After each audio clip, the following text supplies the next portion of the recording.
This is a PIA Intelligence briefing on the Hitchhiker effect. The following is an excerpt from Dr. Colm Kelleher's Skinwalkers at the Pentagon. It is presented here as Exhibit A of the brief. The sun had almost completely set behind Skinwalker Ridge as the three comrades set off on their walk towards the west end of the ranch. They were in high spirits as they sauntered along the dusty trail, joking about some of their past missions and reminiscing about what had brought them to this strange place. They had flown from the East Coast the previous day and were on Skinwalker Ranch in Utah at the invitation of Bigelow Aerospace Advanced Space Studies, or BAASS.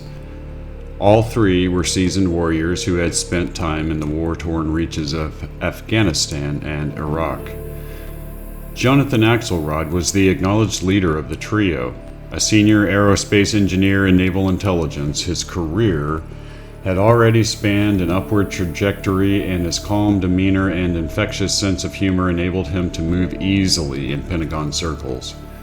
That same year, 2009, Axelrod was also the lead investigator of the now famous Tic Tac case that had embroiled the Nimitz aircraft carrier strike group in a series of cat-and-mouse high-stakes games off the coast of San Diego a few years previously.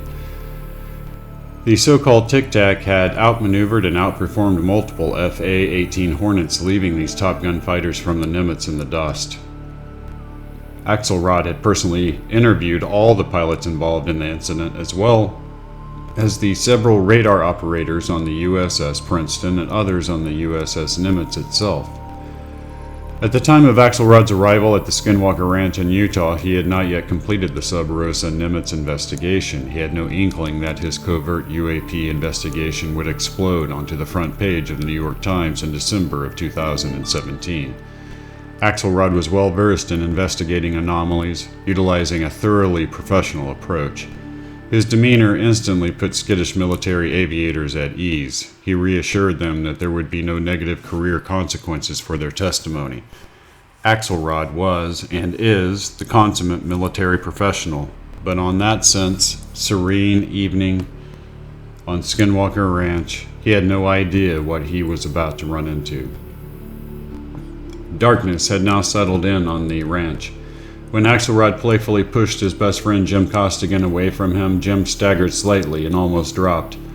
The night vision scope he had been using, Costigan cursed his friend humorously. Costigan was a Marine, had served in Afghanistan on a few hairy missions with Axelrod, and they knew each other very well. After a few more minutes adjusting the optics, Costigan finally got the Generation 3 ITT night vision scope to work to his satisfaction, and silently handed it to David Wilson to check out the now dark surroundings. Wilson, tall and lanky, was the most taciturn of the trio. His Marine background had crossed paths with Costigan on numerous overseas missions, and both were experts in the field applications of a wide variety of sensor technology.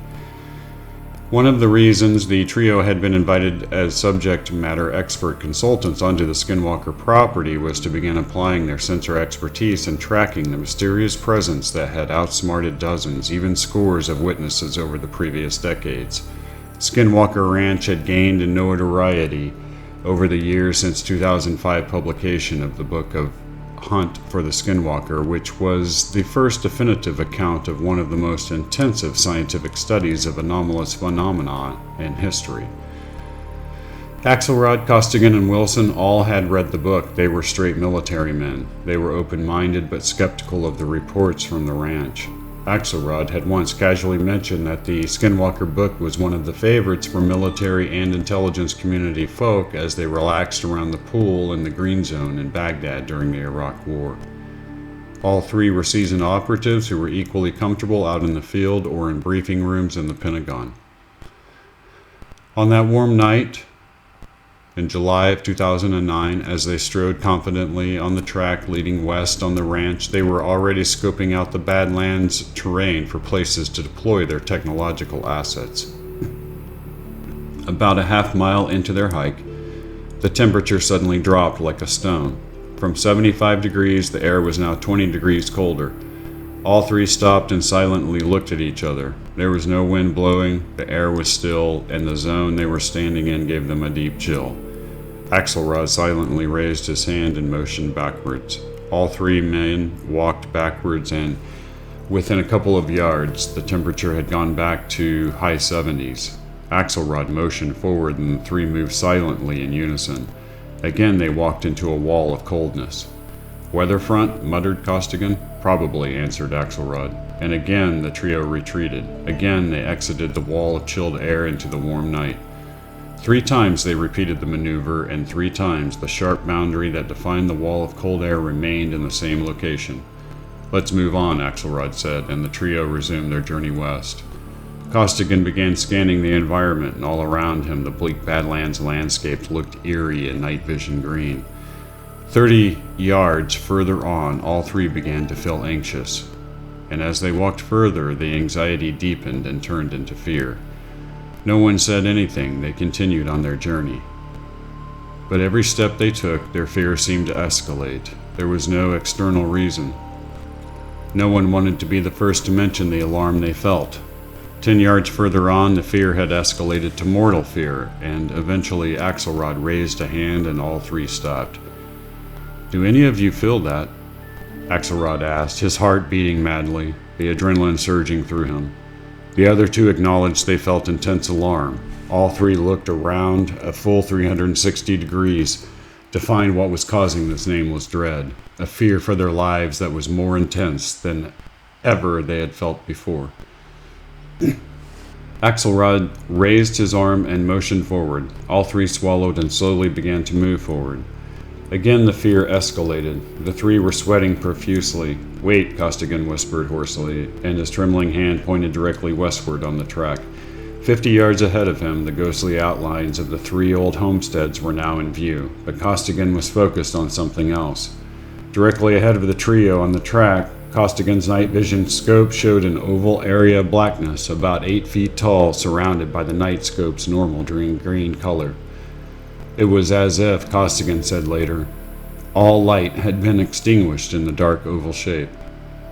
Costigan felt the black structure was radiating a menacing presence. Neither Axelrod nor Wilson could make out anything definitive in the gloom. But, as if in psychological agreement with what Costigan was seeing, they instinctively acknowledged that the source of their fear was 50 yards further down the track. At that point, all three felt close to their breaking point, each one convinced that continuing towards the dark oval shape would lead to certain death. Without a word, the three began to retrace their steps, as if guided by the same direct order. Slowly, as they walked back, the terror began to subside, as if on a rheostat. The further they retreated from the mysterious black oval shape on the track, the less fear they felt. After 100 yards, the fear had left them. Silently, the three walked back to the command and control center trailer located on the east end of the ranch for the debriefing. A couple of years later, OSAP and BASS program manager Colm Kelleher interviewed Axelrod and Costigan separately about the events on the ranch that night. Both remained baffled regarding the source of the fear, and the interview confirmed that only Costigan saw the black oval shape through the night vision scope.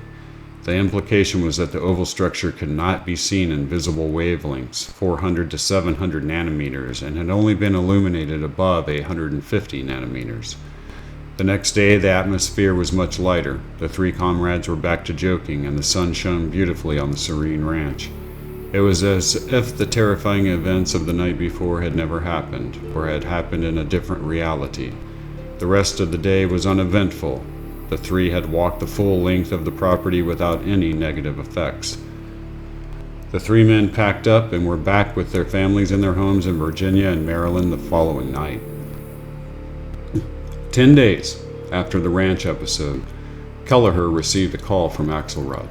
He sounded puzzled as he recounted that almost immediately after he had returned home from Skinwalker Ranch, strange things had begun to happen in their home, not to him, but to his family. Axelrod recounted that on the previous night at about 2 a.m., while he was asleep beside his wife, Ruth, she had seen a large black humanoid shape walking towards her in the bedroom. Ruth did not scare easily, but she had felt alarmed and turned on the light, but saw nothing. 10 minutes later, she clearly heard footsteps coming slowly up the stairs. She slipped out of her bed and walked to the landing, but there was nobody there. Quickly, she walked to her teenage son's bedrooms and saw that they were asleep in their beds. Axelrod said his wife was not completely freaked out, but the episode had concerned her. During a second call about a month later, Axelrod reported an alarming escalation and anomalous activity at his home. All of the activity appeared to be directed against his family. On several occasions, Axelrod was out of town. Axelrod reported that while he was on one mission overseas, his 16-year-old son Paul woke at night with multiple small blue orbs flying around his room. Occasionally, one would fly very close to him. According to Paul, the orbs appeared to be moving under some kind of control. When he began yelling, his mother ran in the room, but the orbs were instantly gone. Even after the bizarre night of the orbs, Ruth continued seeing shadow-like figures in her home, and she routinely heard loud noises down in the kitchen after everybody had gone to bed.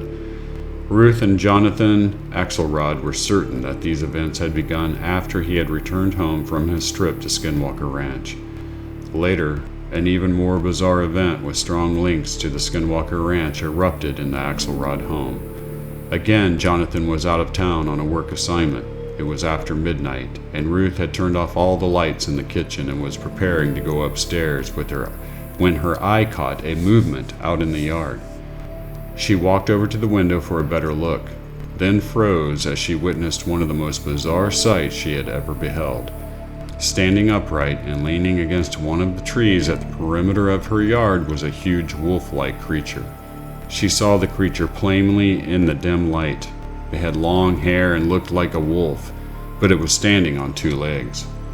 Ruth stood paralyzed, feeling both confusion and a kind of dread. The creature appeared to be staring right at her. Its gaze was not friendly.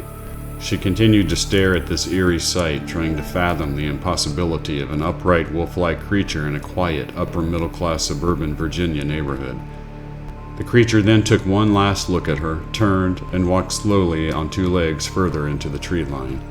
Within minutes, she had lost sight of it. She stood there a long time trying to determine if she had just had a very intense hallucination, or if her mind was beginning to go. The scene had been so bizarre and frightening, she decided not to call her husband or to tell her kids.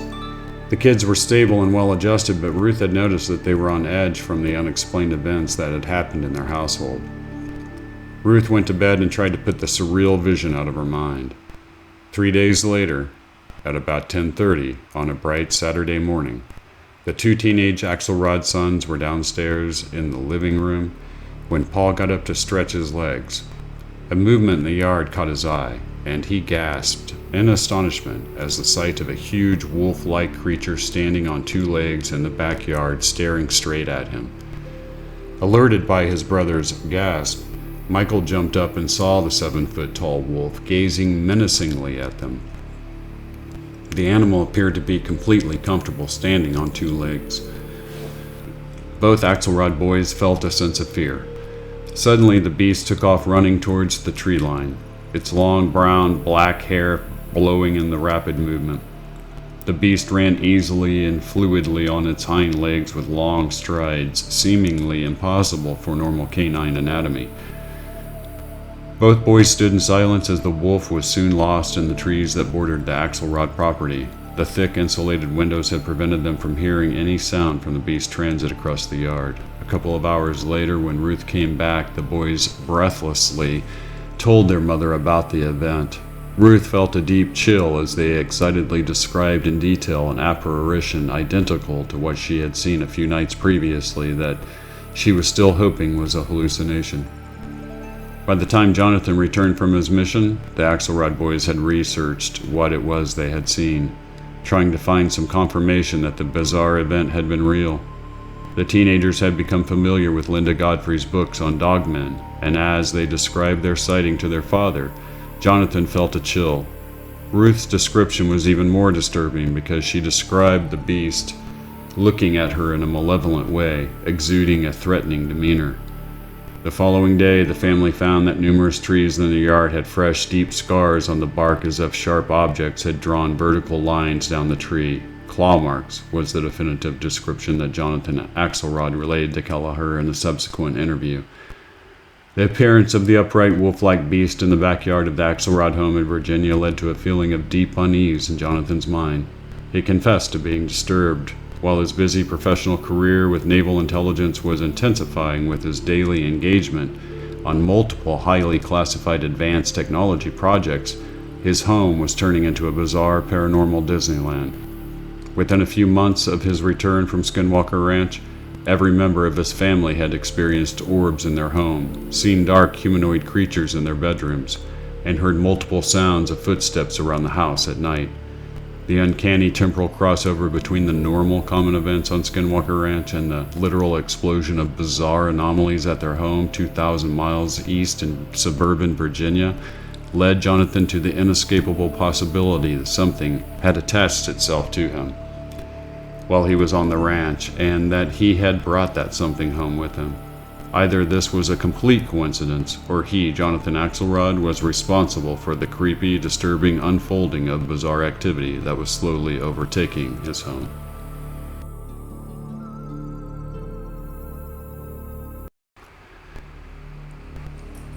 And this presents us with a very big problem in paranormal research. It is the chicken and the egg problem.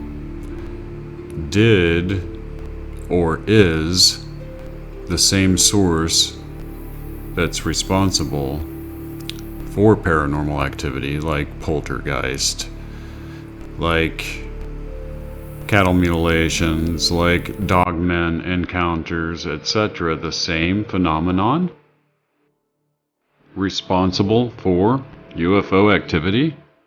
Is it like Jacques Vallée says, one thing wearing many masks? Or does UFO activity stand alone outside of other paranormal activity, and for some reason one phenomenon is masquerading as the other? Like I said, it presents a huge problem for any paranormal investigator. And this is just scratching the surface on the PIA investigation into the Hitchhiker effect. The Hitchhiker effect is and has revolutionized how we think about paranormal activity and its interrelationship to cryptid animals and to long-standing ET activity on this planet. Stay with me as I continue this forensic investigation and examine even more evidence for the Hitchhiker effect, and we will dissect it. I'll see you next time.